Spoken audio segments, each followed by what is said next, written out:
Hey guys, this is Stephanie and I'm Stacks on Stacks on Stacks. I'm coming to you today with a slightly late August wrap up. I got 5 books read in the month of August. It wasn't my greatest reading month, and I think some of that is because I was coming off the Booktubeathon, which, don't get me wrong, I very much enjoyed, but there was like this odd stress about it, and I was like, oh, I'm not gonna be stressed, not gonna be stressed. But I felt like every waking second, I need to be reading. It was really hard to just make myself read when I feel like I naturally just read, like saying, no, you have to do this. Just, I don't know, it almost pulled the fun out of it. I think I need to do a few more readathons maybe, and maybe do them more casually and not put the pressure on myself.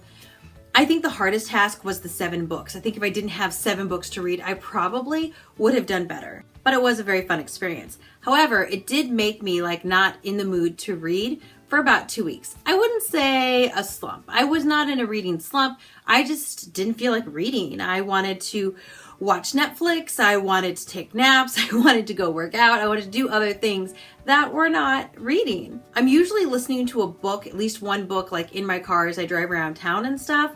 So I think I kind of was doing that maybe during the first 2 weeks, but I literally didn't finish a single book until the 15th of July. So I'm going to start something new this month, and I'm going to try and remember to do a technical rating and then a Goodreads rating. I'm going to go ahead and let you guys know what both the technical and the enjoyment rating was for me, because they are not one and the same. A book can be enjoyable, but technically it's simple, it's a plot that's been done, it's not great. Or on the other hand, a book could be iconic and wonderful, but it's just not a book I enjoy. So after having this discussion on Nicole Lee's channel, I decided I'm just going to do 2 rankings from now on. The ranking that I'll actually put in my Goodreads is most likely going to be how I feel about the book versus how I think the book is technically. The only thing is sometimes how much you like a book can change over the years. Lots of people liked Twilight when it first came out, and now they're like, it's really not a very good book.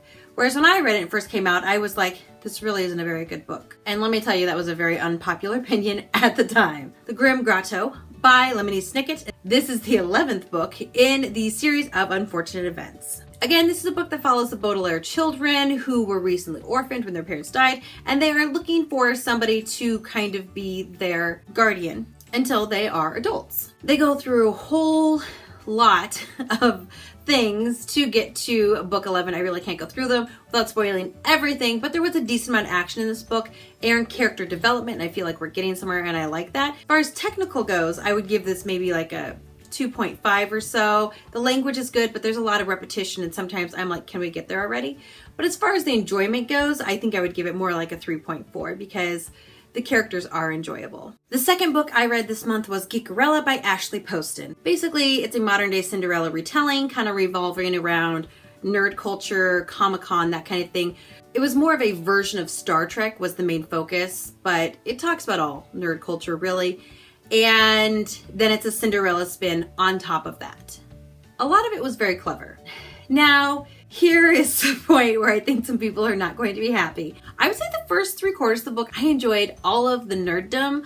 I loved the fictional world, all the nerdy things, the shout outs to Doctor Who and Star Trek and to Star Wars and to World of Warcraft and all things nerdy. I was just like, this is so cool. It was so fun. There were like all these inside jokes, and I really, really, really liked it. However, the main character, her name is Ella, and I'm going to do a small spoiler here, so I'm going to raise my hand, and when I put my hand down, I will be done with the spoilers.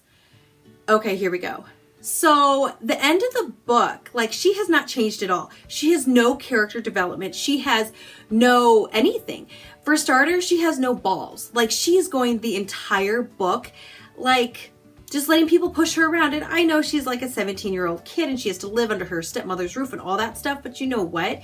There comes a point where you need to be able to stand up for yourself and be like, you know what? No, I'm not cleaning the attic, and you can't make me clean the attic because that is not something that you can make me do. And then this whole, oh, I have to be home, and oh, she's going to do this and she's going to make me work at the country club. Let me tell you, no, you don't have to work at the country club. You make choices in your life, even when you're a teenager. And that is not a thing. And she just sat there and was so helpless and pathetic. I was like, I don't even care anymore. You do not deserve to have a boy come in and fix everything in your life because, well, that is not how it works in real life. Usually the second person just complicates things. Also, the end of the book, like the end of the book, she still has nothing figured out. She's like, well, it's been a year, but I don't know if we're dating. And I'm like, you're the worst communicator in the world. You're horrible. Go somewhere else. Because I got tired of the whining. I got tired of the helpless. I got tired of the, what am I going to do? I don't know what to do. And I'm like, it's okay if you're that way in the beginning, but have some development as a character. There was none. She didn't develop at all. She was the same hideous, spineless, awful person at the end of the book that she was at the beginning of the book. The other characters in the book I perfectly enjoyed, but Ella, no. Okay, so after you read the book, you can go back and listen to that. It might have been amusing, but all in all, we'll just say I was not crazy about the lead character. So I would say technically this book might get a 3.5. It was clever writing, it was a clever world. But personally for me, it gets a 2.5, and that's because I liked the world and the cover is beautiful. The third book I read this month was Station 11 by Emily St. John Mandel. I really did enjoy this book. I wasn't sure exactly what to be expecting. I think I had heard about it on a few people's channels, just one or two. And I was like, and they were super vague about what it was about. And I'm like, I mean, I like vague, but at the same time, like, what is this about? And it is a little hard to explain. I will admit that. I would say it's more of a post-apocalyptic versus a dystopian society. We focus in on a symphony and theater troupe that travel from town to town to town, kind of bringing entertainment from town to town to town. So we follow these actors and these musicians. And one of the interesting things that I did like as a side note, not spoiling anything, is some of the musicians don't actually have names. They're referred to as like the second cello or the fifth violin. So even when like the third and the fourth violin leave, they still call him the fifth violin. And I was like, I kind of like that. Maybe that's because I was an orchestra nerd at one point in time. I don't know, but I thought it was cute. So while we're following them from town to town, we're kind of seeing how this new society was built and some of the good things and some of the not so good things about it. And I feel like being vague like that almost makes it sound bland, but it's not bland. It is a multi-perspective book. I think you follow like maybe 6 different perspectives. And so you're following them, I would say, before the fall and then after the fall. And they kind of bounce back and forth. And it's pretty well done. There's one storyline that I will admit I wasn't interested. So anytime his came on, I was like, anyway, but you kind of need all the perspectives. All in all, letting it digest for a few weeks, I gave this like a 4.8 out of 5 stars. I really, really did enjoy this book. It is the kind of book I think I'd be willing to reread as well. I think it's a book that really doesn't need a sequel or anything else around it. It really can stand on its own as an interesting book. Not a lot of action, but a lot of plot and some really great characters too. So my personal reference on this is going to be about a 4.8. I'd say my technical reference would probably be about a 4.5 technically. It was a very well written book as well. The next book I read was The Gentleman's Guide to Vice and Virtue by Mackenzie Lee. Another probably unpopular opinion. I was not crazy about this book. I wasn't exactly sure what to expect while going in, but I was expecting something more than I think what I was given. This takes place in the 1700s, I believe, and we have our main character Monty, and he's kind of going on a last hurrah with his best friend and his younger sister. And this is kind of before he has to he has 1 year to travel Europe, and then he has to come back and be an estate lord, all that kind of stuff there. Slight twist on it is that he is in love with his best friend. He is a bisexual character as well. So the part that I didn't love about this book is I feel like Monty, though he does have a bit of a character arc, is generally an unlikable character. And I know he's kind of supposed to be unlikable. Like he's this kind of wild, I do what I want, I drink what I want, my life is mine. And I don't find that likable, especially since the guy he's interested in, Percy, is super likable and super sweet. And his younger sister is very smart, and I don't know if she's necessarily super likable, but she's more likable than her brother. The way this is written is interesting. I will say it is written in very modern language, even though it clearly is in a 1700s setting, and they refer to those kinds of things, but it still has a very modern feel with the words. I'm sure they did not speak this way back then. So while they're on their tour, something goes awry, and let's just say their tour does not quite end up going the way it was planned to go by his father. Technically, I would say this is probably sitting at like a 3.3, 3.4, something like that. Personally, I gave it about a 2.5. A lot of that's because I didn't like the main character. Like, I wasn't really rooting for him. When something bad was happening, I was like, well, better him than Percy. But I know that's not how you're supposed to feel. I know you're supposed to feel like, but he's going to redeem himself and things like that. Or maybe he just is who he is and you need to accept that. The thing is, I just didn't enjoy it from his perspective. I honestly feel like if I were to read this exact same book from Percy's perspective and viewing it towards Monty, I would almost enjoy it more because Percy's such a likable character. So I know that's a very unpopular opinion, but that's why it's an opinion and not a fact. And the last book I read this month was A Gathering of Shadows by V.E. Schwab. This is the second book in the Darker Shade of Magic series. I'm not sure what the name of the series is called. I'm hoping I can read the third book this month because I did enjoy this book. Basically, the series is following Kell as he is an Antari and he can go from London to London to London. Basically, there are 4 Londons. There's Grey London, Red London, White London, Black London, and they vary in degrees of magic. Grey London is us, no magic. Red London has some good magic, White London has some questionable magic, and Black London has bad magic. So at one point, the bad magic seeping out of Black London, so they had to close all the gates. So they closed all the gates, so nobody could go from London to London to London except Antari, which there are 2, Kell and another dude.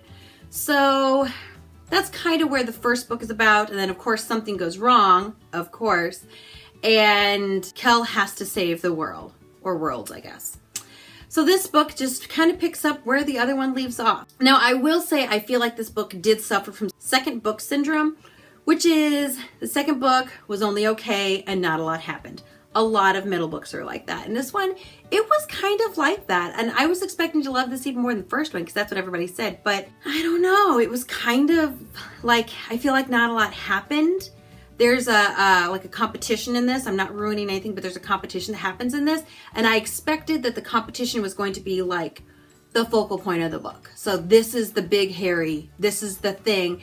And it really wasn't the thing. Kind of just rushed past a bunch of the stuff that I felt was going to be important. And it was just like, and then day 1, 2, and 3. And I was like, but what about day 1, 2, and 3? In addition to that, kind of like in the first book, our characters, 2 main characters, don't really interact with each other till like over halfway through the book. And I'm like, you know, I like their interactions. Like, that's one of the reasons I wanted to read the second one. So they would have interactions, and they really didn't have a lot of interactions.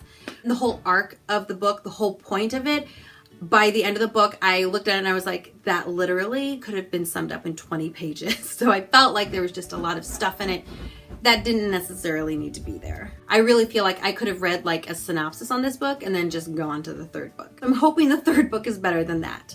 So technically, I mean, the writing's still good. I still like V.E. Schwab's writing, but technically, I think I gave this more like a 2.75 or something along those lines. Like, just because the plot really didn't go anywhere and my characters didn't develop a ton. And I'd say my personal enjoyment, though, I would still rate this at about a 4 because I did like the writing, I do like the characters, and I think it's like a 4 of faith that the next one will be better.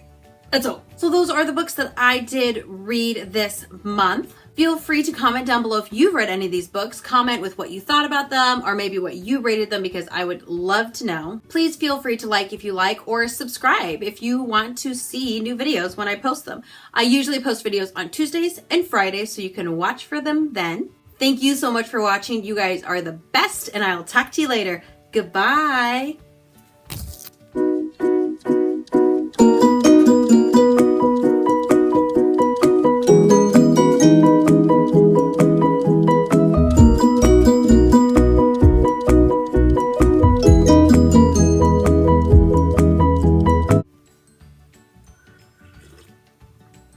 Oh, that's quite good. Hi. Sorry. You're fine.